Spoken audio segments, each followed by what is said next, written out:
താർക്ഷ്യാരൂഢമനന്തവൈഭവമഹം ലക്ഷ്മ്യാ സമേതം ഹരിം വേദൈഃ കീർത്തിതമിഷ്ടദം സുരനുതം ലോകേശ്വരം ഭാവയേ. ആശംസേ ഭവത്തെ സഖേ ദിനമുഖം രമ്യം ദിനം മോദദം ദേവാചാര്യ വിരാജിതം ച ശുഭദം സൗഖ്യപ്രദം. ഇതാണ് ഇന്നത്തെ ശ്ലോകം. ഇനി അർത്ഥവും പറയാം.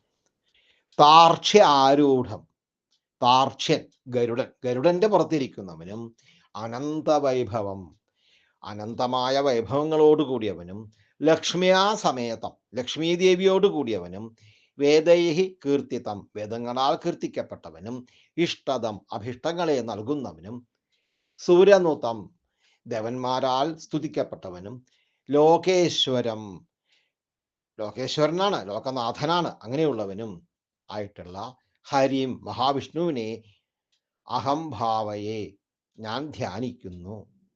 ഹേ സഖ്യ, അല്ലയോ സുഹൃത്തെ, ഭാവത്തെ അങ്ങേക്കായിക്കൊണ്ട് അഹം, ഞാൻ രമ്യം ദിനമുഖം, മനോഹരമായ പ്രഭാതത്തെയും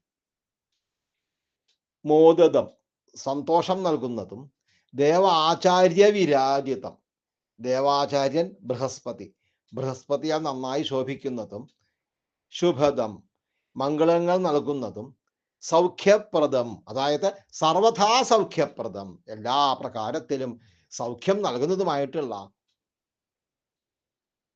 ദിനം, ദിവസത്തെ, ദിനം ച, ദിവസത്തെയും ആശംസേ, ആശംസിക്കുന്നു. ഇതാണ് ശ്ലോകത്തിന്റെ അർത്ഥം. ഈ ശ്ലോകം എഴുതിയിരിക്കുന്നത് ശാർദൂല വിക്രീഡിതം എന്ന വൃത്തത്തിലാണ്.